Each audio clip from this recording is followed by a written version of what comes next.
A giant, menacing cob of corn greeted conference delegates, an example of an untested, genetically engineered crop, according to Greenpeace. So Canadians are eating genetically modified corn, soybeans, potatoes, and canola oil, and have been for the last 2 or 3 years. The question is, will the rest of the world swallow them? Delegates from more than 130 countries are trying to work out rules for the international trade of genetically modified foods. It is a very complex issue because it has trade implications, it has regulatory implications, and it has safety implications. While most products on our store shelves include genetically altered ingredients, they're not labeled, and critics call them frankenfoods. We should be nervous about genetically engineered foods in our food supply because we have not been testing them for human health or environmental safety. I think it's absolutely ridiculous. But frankenfoods have their supporters. They say humans have been improving nature for centuries, and never has more testing been done than on genetically engineered foods.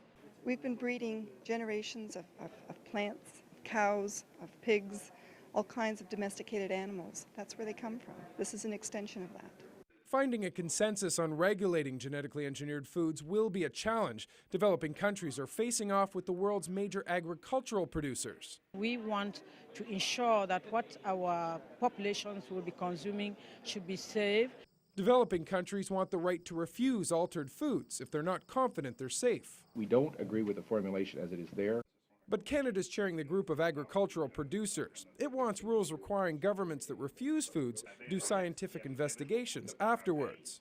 You do not have enough information to basically allow something in, and therefore you act on that basis, but you also seek further information to clarify the uncertainty that you have.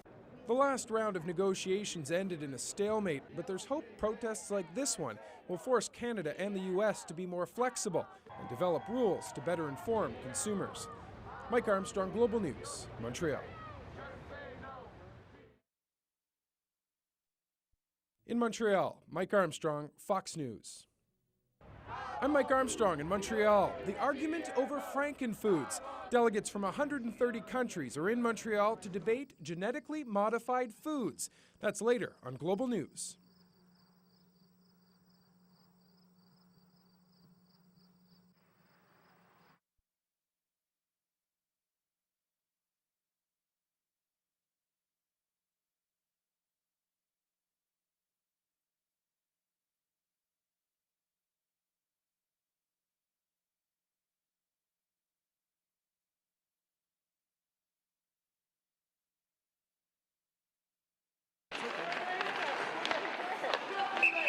The Montreal Canadiens are used to injuries, but not injuries like Trent McCleary's. When he passed out just before he got off the ice, it got scary.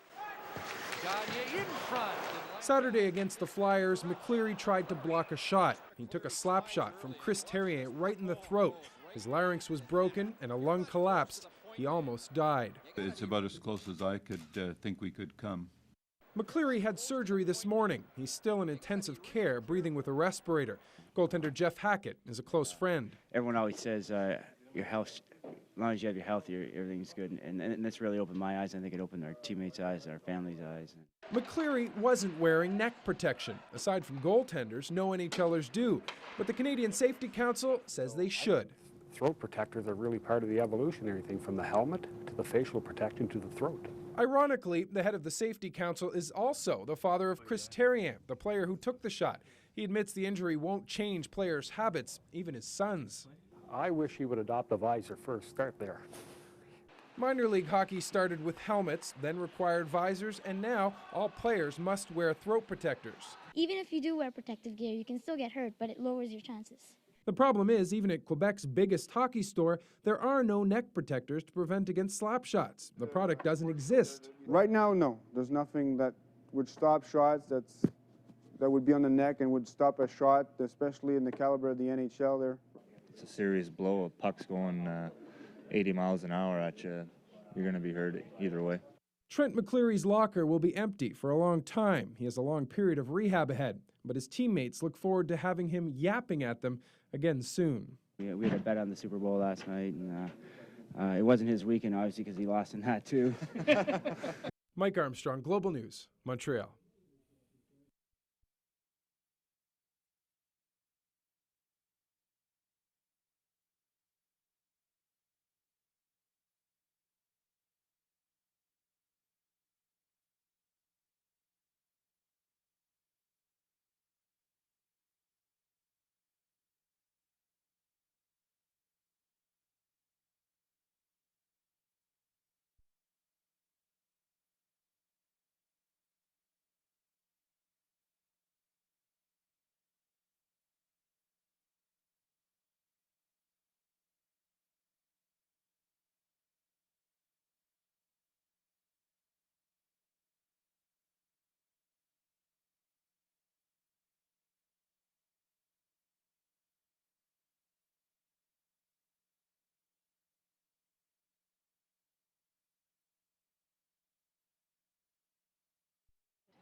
respect for the English language in Quebec.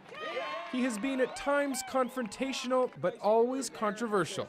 William Johnson's style earned him the nickname Pit Bill. I've been portrayed as extremist, as a provocateur, and so forth. Whereas here I believed all the time that I was in the central tradition of Western liberal democracy. Johnson led several aggressive campaigns against the Quebec government and its language laws. He believed English had to be protected because it was under attack. I think he was passionate in his defense of the English community and in the defense of the English language, and to prove that the English language is not a virus in Quebec. But Johnson was too much for some. Marching the Saint Jean-Baptiste parade in 1998, he was pied. His in-your-face style will not be missed by the Parti Québécois. What happened to him? He resigned. Language Minister Louise Baudouin says she looks forward to meeting Johnson's successor. Because I never met with him, as you remember, because I thought that his ideas, that the way things were done at Alliance Québec, that it was in a way impossible. Johnson's two turbulent mandates didn't only turn off foes, but friends as well. While Alliance Quebec's membership did double, most of the executive jumped ship. The problem is that Bill Johnson sees the way of obtaining results through confrontation, through direct action, through protest, through the poison pen. But Johnson appears to have mellowed, if only slightly. You know, there's a time for a bulldozer, and maybe there's a time for a diplomat, and perhaps now is a time for a diplomat. While Pit Bill may be replaced by someone with less bite, Johnson does have one battle left in him. He chose today to launch a new court challenge to the Quebec language laws requiring French in the workplace. Mike Armstrong, Global News, Montreal.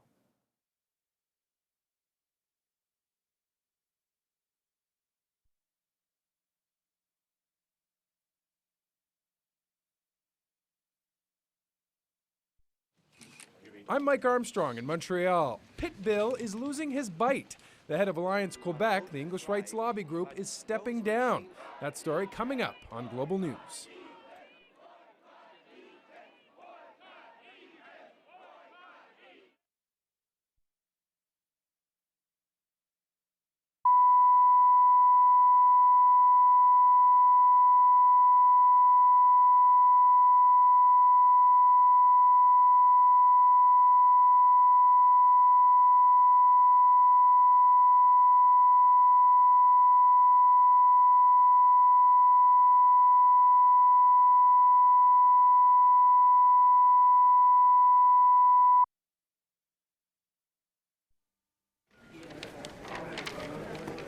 There are 10 provinces and 3 territories here, but only one issue: health care.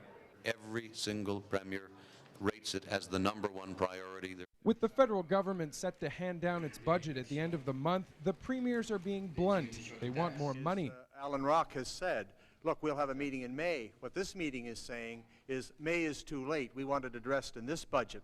The premiers last posed together 6 months ago, but they walked away with a long list of demands for Ottawa, and nothing came of it.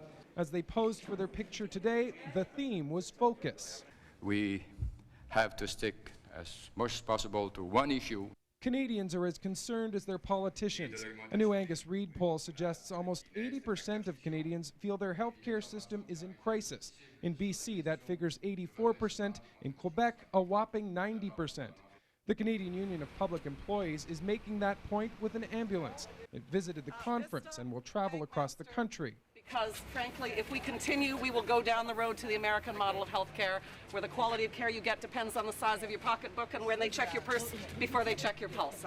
There are reports Ottawa is preparing to help with a one-time only injection of up to $2.5 billion. That would be on top of the $2.5 billion announced in the last federal budget, but the provinces say it still wouldn't be enough. When the Chrétien government took office, so to go back to 94, it would require somewhere around $6.3 billion for this year. That will escalate next year and the year after and the year after, of course. The conference produced a letter to Prime Minister Jean Chrétien outlining the Premier's demands. The conference chair says he's confident Chrétien will listen. He is a responsible man. He knows that it is important for our citizens to receive this kind of care, and I'm sure that personally he will be determined to do it. The initial reaction from Ottawa is cool. The Prime Minister argues he has restored funding, but he says he is willing to talk. But basically, and you keep telling us to us, you know, that's our problem. Don't tell us what to do. Just give us money.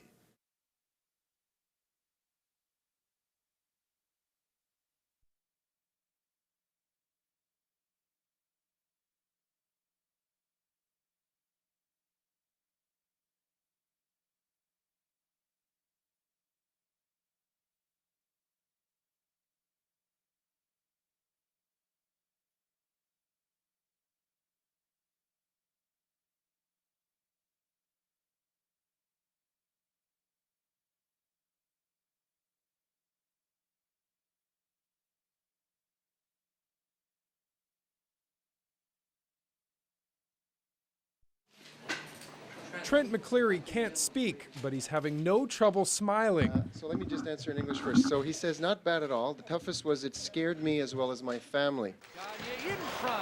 McCleary came a hair away from dying just 10 days ago. He went down to block a shot, but took the puck in the throat. Whether or not he saw the shot coming, says, no, I saw him wind up, but I thought I was close enough that it would hit me right in the shin pads. You gotta be really careful. McCleary got up, but didn't make it to the locker room. His lung collapsed and his larynx was broken. He had a severe trauma, definitely, there's no question about it, but his recovery has also been quite miraculous so far. Doctors performed reconstructive surgery on McCleary's larynx. He'll have another operation in 2 weeks. He will speak, he will have a serviceable voice. Whether McCleary will ever rejoin his teammates is uncertain. Doctors say it's too early to tell whether his breathing will ever recover fully, but his family doesn't put it past him. Like, he doesn't have loads and loads of talent, and yet he's battled on his way up to the NHL, so I think that he's up to this. He certainly wants to return to play hockey. He writes definitely underlined. It's just one more speed bump in his rocky career. McCleary has good reason to work on his speech therapy. He's supposed to say "I do" in June. His fiancée expects more than a few tears at the wedding. It just makes you think. You know, we could have lost him. As easy as that. We don't like to think like that, but it could have happened. Mike Armstrong, Global News, Montreal.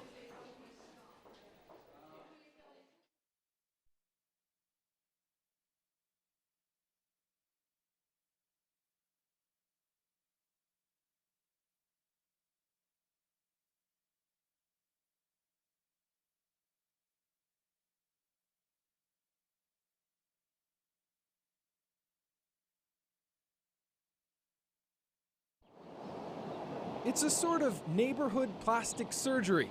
Cars are protected in these parts, shielded from the elements by colossal contraptions and controversy. You people have difficulty selling your homes out in Chamonix. Here's a tip. Get rid of the tempo and maybe somebody will buy it. They're not loved by everyone. It's not against the law to have a tempo. No, but it's ugly. We was happy when we had that. But they are loved by their owners. Look, your street has a lot of them. Almost everyone, eh? Reiner Fries has had his Tempo garage for 31 years. This is a little bit old already, but it's watertight. It's snow-tight, actually. They are, above all, convenient. They're temporary garages, but they're almost always called Tempos, the brand name of the market leader. They are immensely proud of their product at Tempo HQ. Let's say you're my neighbor and you have a nice Tempo. I say, well, where do you get your Tempo? I say, oh, fine, I'll get one like you. I mean, it's very practical. Tempo sells about 10,000 garages a year, almost all of them in Quebec. They come in clear, white, and silver. This used to be available on the market a couple of years ago. It's not a pretty color to us. But there are municipalities where vehicles go uncovered, battered by the elements. LaSalle, like many other municipalities, made Tempos illegal. The reason? City Hall. I don't like those things. I think it's ugly. I think the winter is already rough to go through. Why should you deface your city with those bloody things that I don't like? I personally don't like it. Even in a sea of Tempos, there is an island of discontent. Alan Friend says Tempo owners, his neighbors, are lazy. I mean, look, he even put up one there on his doorway. Look what it looks like. People are just lazy, don't want to come back. And he has a snowblower. Love them or leave them, they're spreading, and not just to driveways, but to warehouses, gas pumps, and even bus shelters for kids. Mike Armstrong, Global News, Montreal.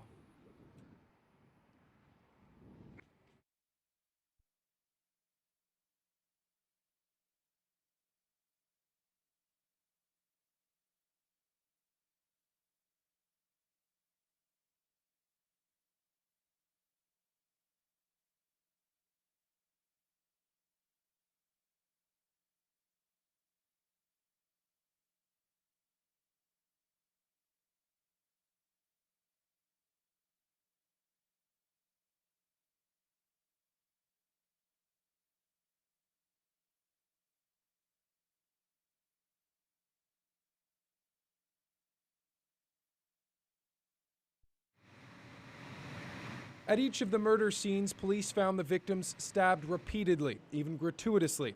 In the case of Mary Glenn, she was stabbed almost 50 times. You won't get me to say serial killer, but I do think he's a person who has the same type of crime pattern for the way he commits his crimes. Police say it was this man who killed the women, William Patrick Fife. He's accused of a 2-month killing spree in the Montreal region. 59-year-old Annie Yarnold in Senneville. 2 weeks later, it was Monique Gaudreau, 45 years old, in Saint-Agathe. And the last was Mary Glenn, 50 years old, in Baie-d'Urfé. I cannot comment any further. Thank you. Prosecutors are keeping tight-lipped, but more charges may be added. Unsolved murders like this one in Laval are being reopened. Like the other victims, Teresa Litzak-Shanahan lived alone and was stabbed repeatedly. We're waiting for the DNA calls, and we hope it's going to be good for us. It's a barrage for the defense. As many as 85 so-called cold cases have been reopened by police forces in Quebec and Ontario. I don't know if he'll be charged anymore, but I think 85 is very, very exaggerated. Though Fife has no fixed address, he lived for a time north of Montreal in tiny Saint-Hippolyte. He was not a loner. He did odd jobs and played organized sports. It brought a creepy feeling to us, knowing that we were close. Fife has been behind bars since December 22nd. He'd been staying with his mother in Barrie, Ontario when he was arrested. He'd been under surveillance for several days. I think he's nervous. You know, it's a very unfortunate thing that these women are dead, and it's not a very pleasant accusation for somebody to be charged with. The defense has yet to see the evidence. Prosecutors will hand it over at Fife's next appearance, March 14th. Mike Armstrong, Global News, Montreal.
Lucia Garofalo was escorted to the Canadian border by U.S. immigration officers. She was tight-lipped on her 2-month ordeal.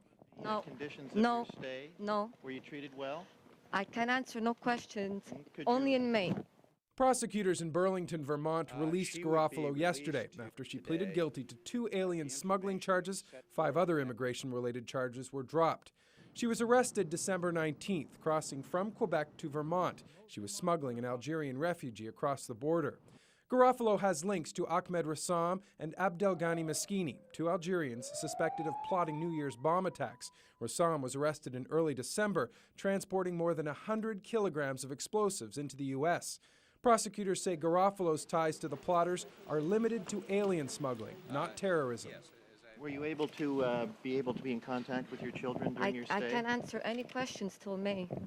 Why is that? Well, that's the lawyer's decision. So you're going to have to wait till May. Be patient. Garofalo is out on bail pending sentencing. To cross the border, she had to fill out immigration paperwork. Friends who came to pick her up waited outside. No comment. No? No comment, sorry. Are you happy to hear that she's getting out? Very. Right. How has it been for the last 2 months while she was in? No comment, sorry. Thank you. Garofalo faces a maximum sentence of 10 years on each charge, but probably faces significantly less in light of the guilty pleas and her cooperation with the terrorism investigation.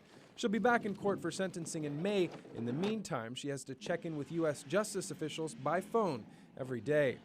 Mike Armstrong, Global News, Phillipsburg, Quebec.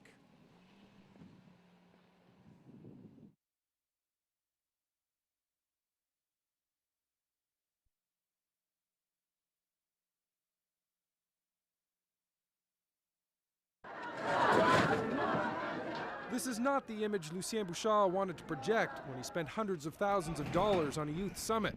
4 youths being arrested at a protest outside. We want to be heard, that's all. That was supposed to be the point, a chance for the government to sit down with youths, business groups, educators, all the players to develop a youth policy. Obviously, there are limits to what a summit can achieve. There are huge risks for a government. The risk didn't pay off. Bouchard's youth summit will be remembered for rioting youth.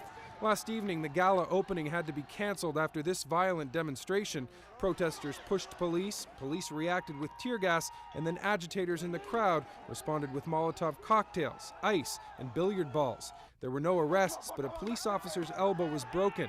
Police blame the demonstrators blame police. We were victim of police repression. I wasn't there.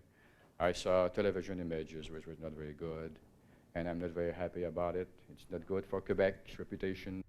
The demonstrators are upset some youths weren't invited to the summit. In fact, 2/3 of the participants are over 35 years old. Even some participants see a problem. It should have been maybe a lot more young people. This would have been great. An alternate summit is being held in a church basement across town. A few hundred young people not invited to the summit are drawing up their own youth policies. We are here and we have something to say and we want them to hear us. So they have to come here with us.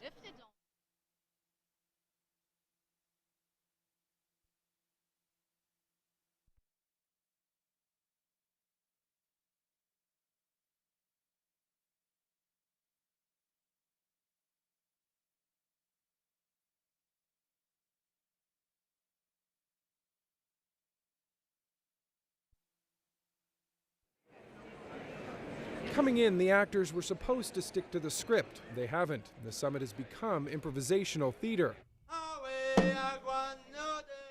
Native groups walked out this morning, frustrated with the format. The rigid structure meant in 2 days they had only 10 minutes to speak. We felt that whatever we were saying out there was just hitting the walls. Nobody around the table. The problems outside continue as well. 2 more demonstrators were arrested this morning, bringing the total to 6. We're here to say no, we don't believe in that.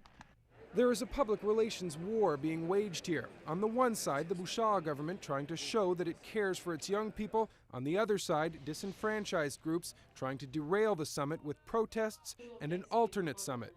The political agenda has been changed, and the PQ must realize now that the people are really pissed off at them. But the PQ isn't finished fighting. Bouchard spent much of the day huddled in closed-door meetings, trying to hammer out agreements on issues like funding for education. There are reports Bouchard is preparing to unveil $1 billion in new funding over 3 years. But youth groups are asking for $1.3 billion, and their grumbling has gotten louder. Yeah, because it's not for the youth. It's for the people who can help youth. It's not for youth. Negotiations have gone into overtime. The summit was supposed to have wrapped up hours ago. Bouchard can still look like a genius if, despite all the problems, he can wrench out a consensus. But if he can't, then the government's investment here will have been wasted and the government's image seriously tainted. Mike Armstrong, Global News, Quebec City.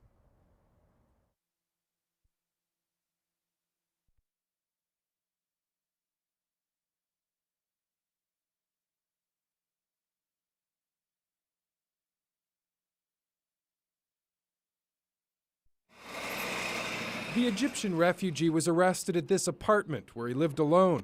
RCMP investigators were led to the residence by an informant. Inside, they found 100 counterfeit $5 bills and a small quantity of explosives. Well, it's pretty scary, actually, because, I mean, if it could be that close to me, I mean, it could be anywhere, you know? You never know. 30-year-old Tarek Adili Kafaji was in court today for a bail hearing, which was later postponed until tomorrow. He doesn't understand what's happening to him. He's very distraught. He feels he's being falsely accused. Kafaji is charged with possession of explosives and possession of counterfeit money. His lawyer says his client doesn't know how they got into his apartment. The vast majority of the evidence is based on a source, on an informant, I guess you call him that. And so I don't know how reliable that source is. We'll see tomorrow.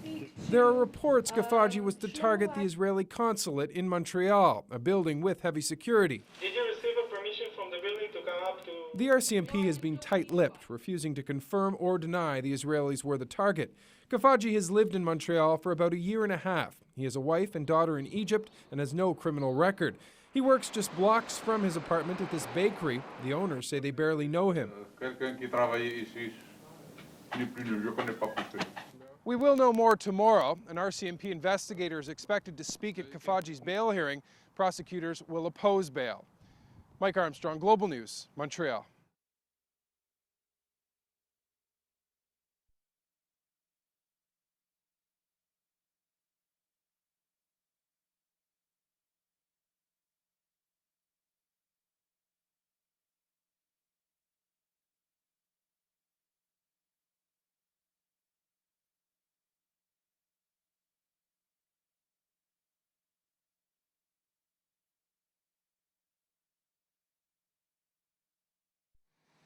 Richard Barnabé died more than 4 years ago, but the controversy surrounding his death is very much alive.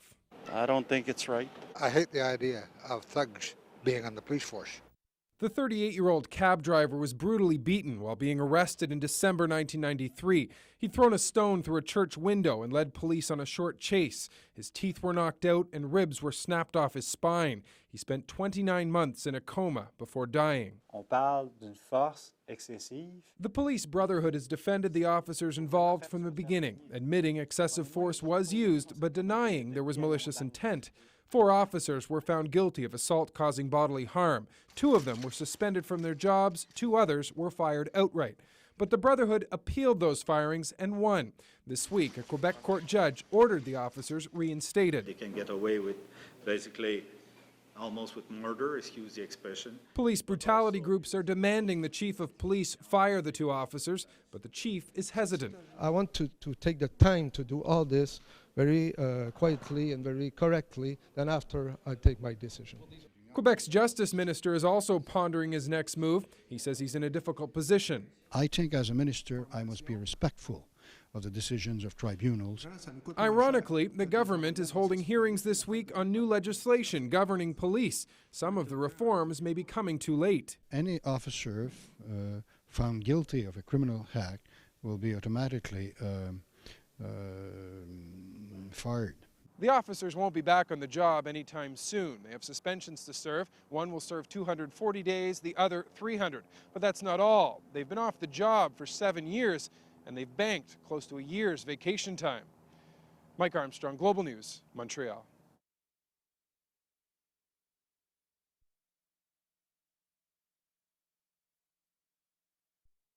I'm Mike Armstrong in Montreal. The police officers responsible for the beating and death of this man are getting their jobs back. That story coming up on Global News.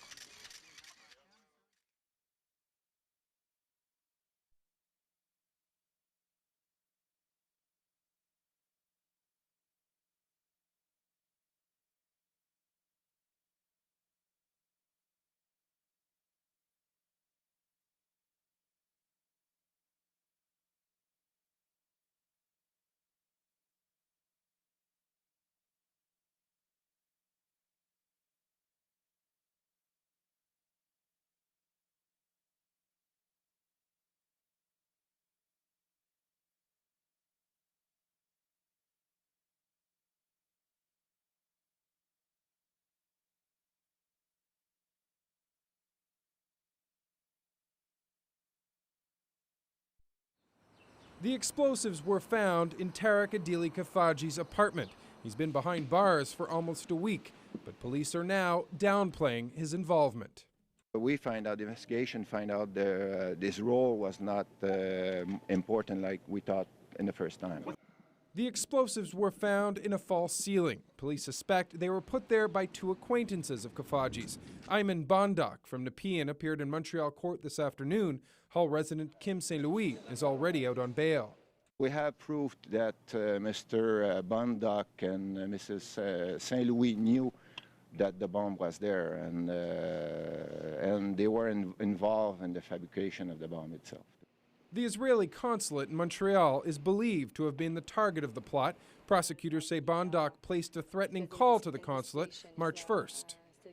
Request to release the Lebanese prisoners in Israel. In addition to explosives charges, Bondoc faces an extortion charge. His bail hearing was put off until next Friday. Kafaji's lawyer is now asking that his client be released on bail as soon as possible. They may know each other, and Mr. Kafaji may have given them the key, but that doesn't prove anything. But for now, prosecutors aren't changing their stance. After all, they say the explosives were found in Kafaji's apartment. The investigation continues. Mike Armstrong, Global News, Montreal.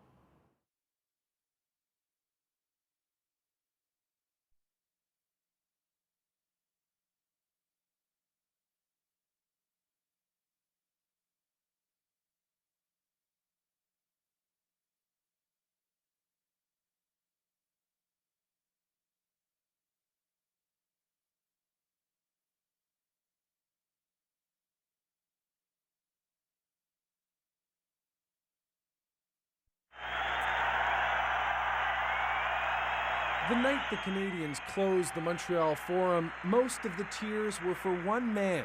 He stood at center ice, a shy and modest living legend, Maurice the Rocket Richard. He had the appeal in Quebec of René Lévesque. He scored goals like Wayne Gretzky. He had the punch of a heavyweight boxer. All of these things in one man. One of Canada's greatest hockey players is the subject of a new film by one of Canada's foremost documentary producers, Brian McKenna. In Fire and Ice, McKenna looks at one night, 45 years ago Friday, the night of the Richard riot. Hockey in Quebec was bigger than the church, and Rocket Richard was bigger than the Pope. In a violent brawl against Boston, the Rocket hit a player with his stick and punched a referee. He was suspended for the balance of the season, but there was a feeling among hockey fans the Rocket had gotten a raw deal. If you're a French-speaking Montrealer, French-speaking Canadian, it becomes also about language and race. One of the reasons it's being done to him, very much to perception, is because he's French-Canadian. League Commissioner Clarence Campbell threw gas on the fire, showing up for the next game. Fans pelted him with tomatoes, and a tear gas bomb exploded. Hall of Famer Dickie Moore was on the Forum ice that night as all hell broke loose. As we left the building, that's when we saw the people really reacting along St. Catherine Street here, and breaking windows. Of course, it just showed how much Rocket meant to people, Hundreds of windows were broken and cars were overturned, but the next day, it was the Rocket himself who put out the flames. My dear friends, so that no further harm will be done, I would like to ask everyone to get behind the team. Some say the riots were part of the Quiet Revolution, when French Quebecers started standing up for themselves. Since that night, Quebec has grown on the international stage, but not nearly as much as the Rocket's legend. On vous aime, Monsieur Richard. One of the people we interviewed said that Rocket Richard is our flag. He is sort of waving in the breeze. He represents all that is best about French Canada. Mike Armstrong, Global News, Montreal. 50 goal scorer, Maurice the Rocket Richard wasn't.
Call it a strategy session.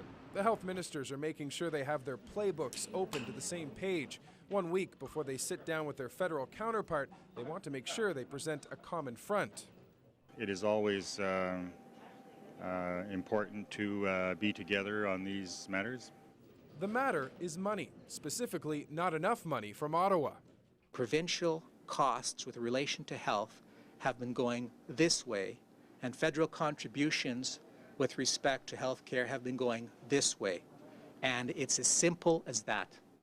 Remember the idea of public health care being funded 50-50 between The offensive starts today. The Ontario government is launching a $3 million TV and radio campaign attacking Ottawa.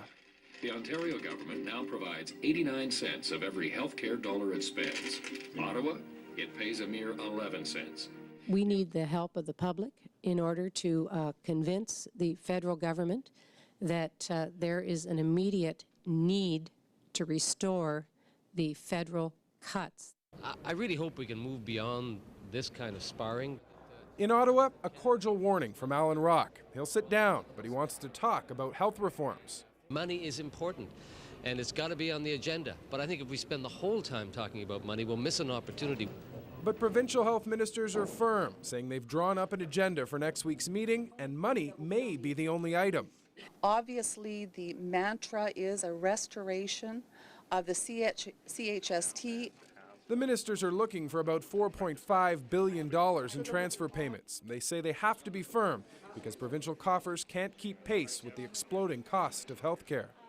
I'm more than willing to bring ideas, to discuss ideas on how we can improve things. But the federal government needs to be nervous that if they don't improve funding to health care in this country, they will reap the whirlwind.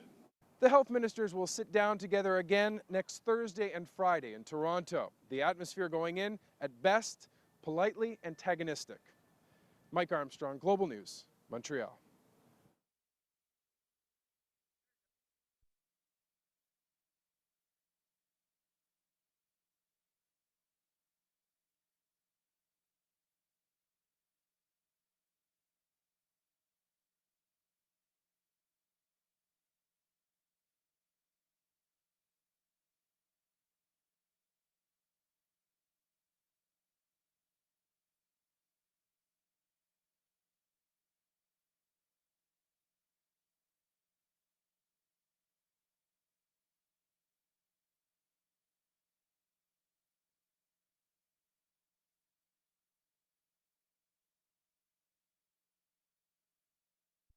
If you don't have cash in your pocket, you can't bid. You understand? The bailiff opened bidding at $1. The van, a '93 Chevrolet, sold for $2,000. That's it. Okay, I need to see you on side. I'll give you cash. Bill Papoutsis lost his van because of its signs. The French charter allows bilingual commercial signs as long as the French is predominant. That's not the case on Papoutsis' van. Here's the judgment. You could see. Papoutsis was fined in absentia. He says he never received his summons. He was fined $500 but refused to pay. Instead, the van was seized. This truck is my bread and butter. Okay, do you have a business card or? The sale of the van was attended exclusively by Papoutsis supporters, including the van's new owner. He bought it on behalf of 4 English rights lobby groups and then gave it away to Papoutsis. We're happy to give you the keys to your truck. A Quebec court judge struck down the language law last year after a challenge by Eastern Township antique dealers. The government is appealing. But you'd think that at least morally, the government would say, let's stop these prosecutions. Let's let the courts decide whether, in fact, this law is constitutional. In Quebec City, the language minister says waiting for the courts isn't an option. No, the law is there and it has to be applied. No, like any other law when it's under appeal. No way. Be careful, be careful. The battle isn't over. Papoutsis and his lawyer are almost daring the government to go after him again. They took the tape off the English words and even added dreaded apostrophes. There it is! Mike Armstrong, Global News, Montreal.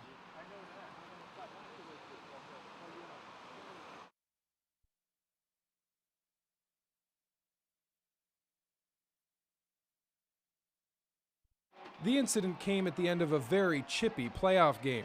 Visiting head coach Joe Canale was ejected, but returned to the bench, making obscene gestures to the referees. Then all hell broke loose. Assistant coach Daniel Vincelet went after local fans. Canale joined in moments later. My first reaction was that I was very sad when I saw the tape for the first time. The league spent 3 days, according to the president, doing nothing but investigating the brawl. The conclusion? Canale is suspended for the entire preseason and 16 regular season games. Vincelet is suspended for the preseason and 20 regular season games. What we're doing here is sending a message. I just hope everybody understands that the junior major league is there to protect their player and fans. The league is also fining the Rouyn-Noranda team $1,000 for poor security. It handed out marbles at the game. From now on, the league will pre-approve all promotions. It will also review security at each arena.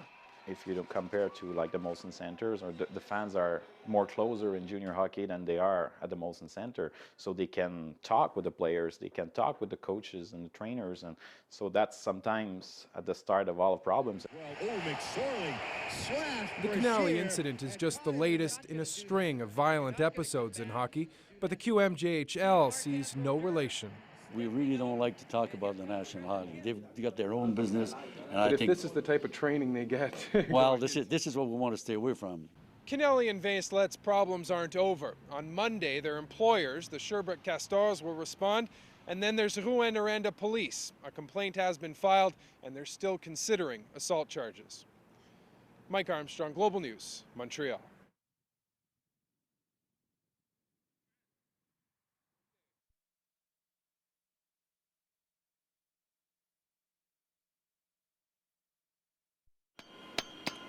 The grounds crew's job is done. The field's ready to go. There's nothing in front of you, but you will be very high. At the wickets, a brisk business. They may run out of ink. They're not used to printing this many tickets.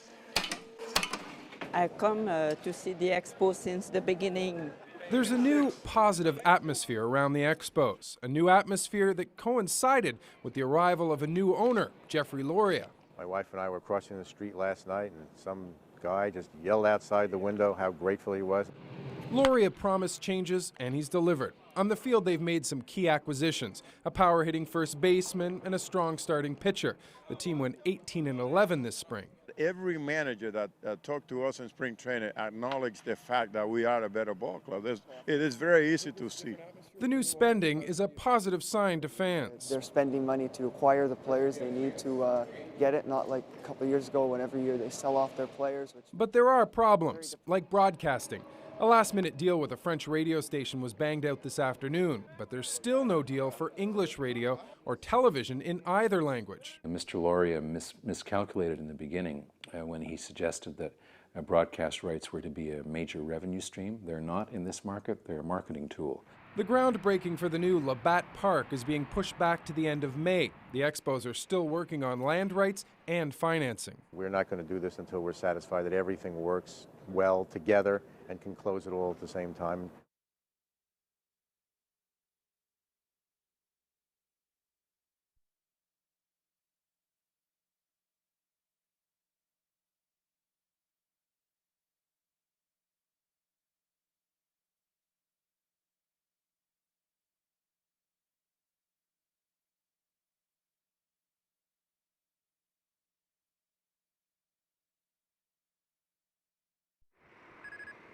Three weeks after the tragic accident, investigators are still returning to the scene. It's to map out the site, he says, so we can draw up scale sketches to find out what happened.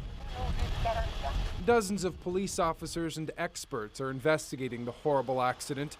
Mechanical engineers have inspected the vehicles, Transport Canada engineers have looked at the seatbelts, and Environment Canada meteorologists have investigated the weather conditions. But the person police most wanted to hear from was Jeanne Auger, the daycare owner who was driving the minivan. Police put off her interrogation until the 8 funerals were completed and Auger was released from hospital. She don't remember why she lost control. It's a moment in her life that she's got difficulty to remember, and it's quite normal at this time. Police say Auger has been cooperative. She helped determine where each child was seated. She believes that everybody were wearing their seat belts when she took the road. But there weren't enough seat belts for all the children. No, there was 7 seat belts in the vehicle, and there was 11 people. Life is returning to normal in this small community, but slowly. À mon milieu de travail, les gens en parlent, en tout cas. Where I work, we're talking about it, she says. It had a big impact. The investigation is expected to take another 4 to 6 weeks. And then police will hand the report over to the coroner, who will decide what exactly caused the accident, and to prosecutors, who will decide whether Jean Auger should be held criminally responsible. Mike Armstrong, Global News, Saint-Jean-Baptiste in Nicolet.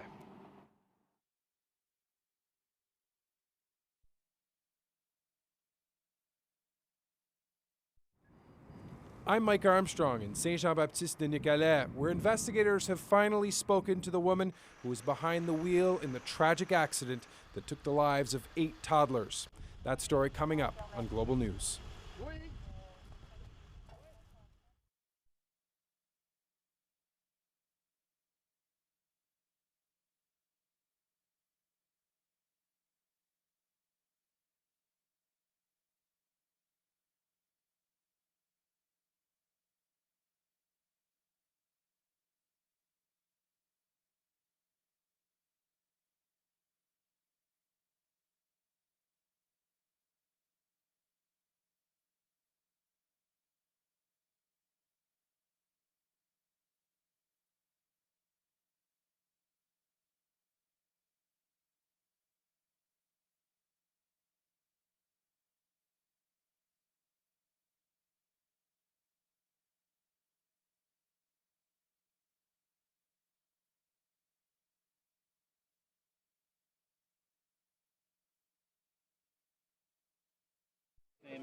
It's one of the biggest rewards ever offered by the U.S. State Department, up to $5 million for the capture of Abdelmahid Dahomani.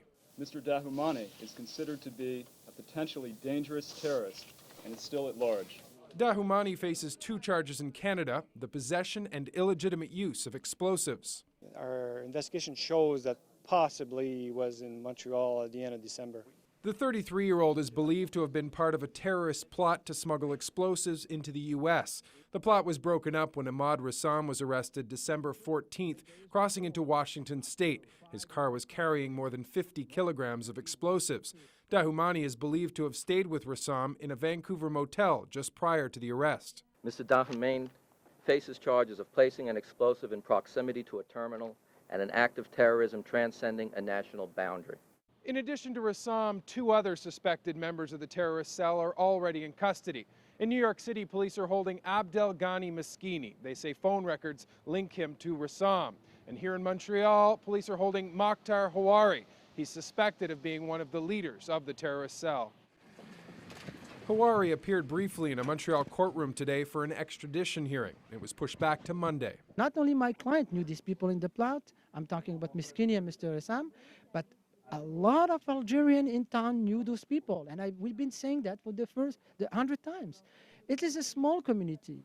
It's a small community that may have included several high-profile terrorists. Dahomani arrived in Canada in 1995. He applied for refugee status but was refused. Though Immigration Canada had a warrant for his arrest and deportation, he was able to collect welfare in the meantime. Mike Armstrong, Global News, Montreal.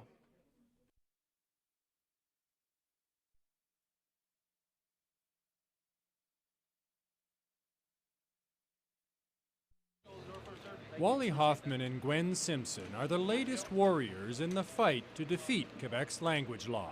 What we're looking for is respect and tolerance. And we're getting that from the general public, but we're certainly not getting it from the government. Simpson and Hoffman own the Lion and Walrus antique store, and their store's sign has become the focus of Quebec's latest linguistic battle. Its French and English versions are the same size, violating the law that requires French to be bigger. The owner's lawyer argues the sign law is unnecessary because the French language is no longer threatened. How can anyone credibly say that in the year 2000 the French language is in so much danger that you have to have it twice the size of all other languages on commercial advertising? But that argument went nowhere in Quebec's Superior Court.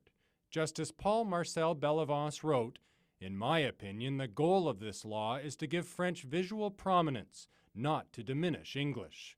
And this law meets the long-term needs of the French language." French is fragile, French is threatened, and that everybody in Quebec should accept and understand this. It's so evident.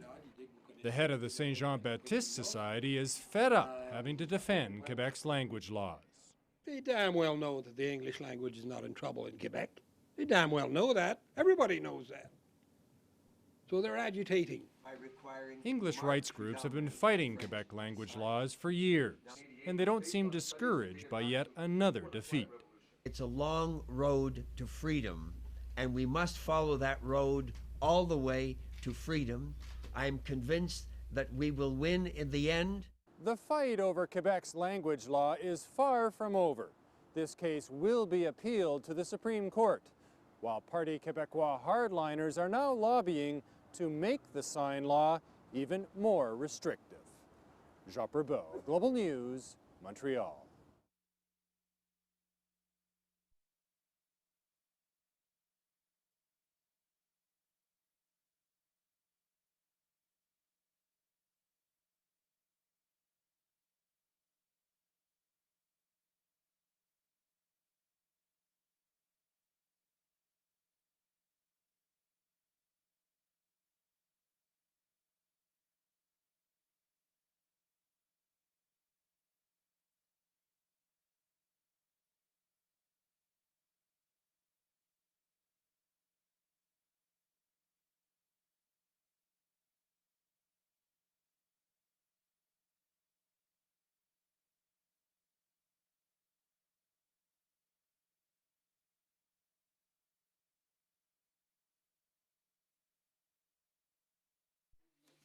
Two welfare checks don't go far for a family of four. That means the Boucher family makes choices, difficult ones.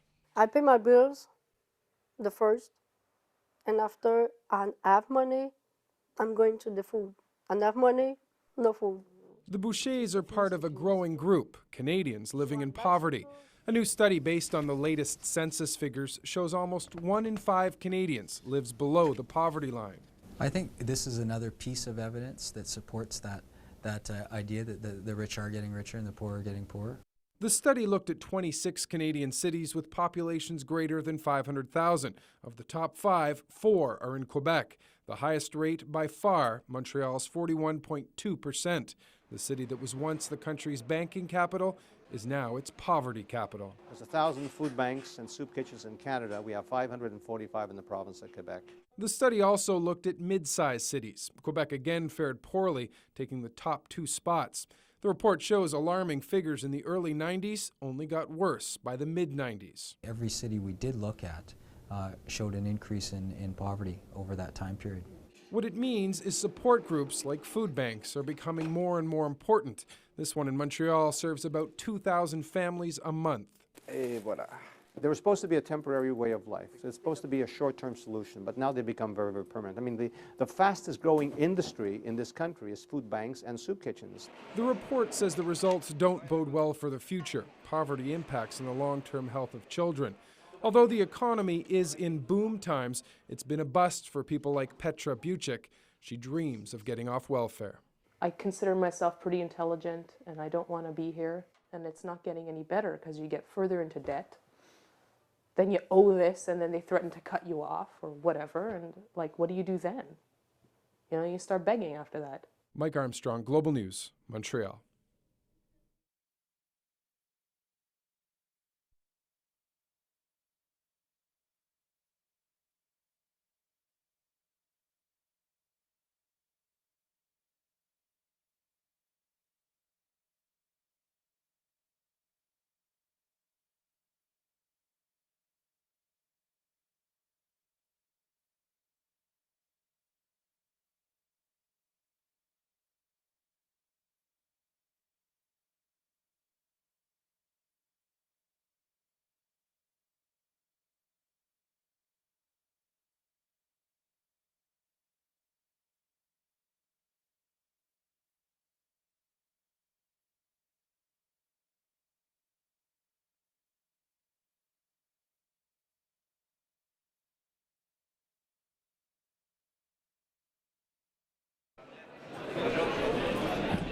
Long awaited and widely leaked, the minister says her white paper on municipal reforms is a plan of attack on the status quo. Je pense que le status quo, c'est fini. The problem is the number of municipalities. There are more than 1,300 in Quebec, while next door in Ontario, with its larger population, there are only 571. Most of Quebec's municipalities are small. The vast majority have fewer than 5,000 residents. Only 5 municipalities have populations of more than 100,000. The government has decided it wants to cut those numbers, just not where or by how much. The white paper only sets up committees to study mergers. I think that there will be probably some mergers. The thinking is fewer municipalities means savings through better regional planning and less duplication of services. But the ride may be rough with opponents already lining up. I don't think it is democracy to force mergers onto municipalities when the vast majority of people say, no way. The province appears ready for a fight. In May, it'll table a bill that will give it the power to force mergers. An uncooperative municipality would have its funding cut by 50% in 2001, the rest in 2002. But the government is taking things slowly, trying to avoid what happened in Ontario. When it moved on municipal mergers, there were noisy demonstrations and court challenges. But opponents say they're ready to begin fighting. Hey, listen, I saw Mme. Arel last week, as I said, and she's shaking. I saw her on television, and oh, believe me, she's as white as her book. One of the battle lines in this debate will, of course, be over language. Some municipalities in Quebec have special status as bilingual, meaning they can offer services in both English and French. But that special status may be at risk. The minister has promised that any municipality that merges with Montreal will lose its special status. Montreal is the largest francophone city in North America, and the minister says that must be protected. Mike Armstrong, Global News, Montreal. Hey, Chris.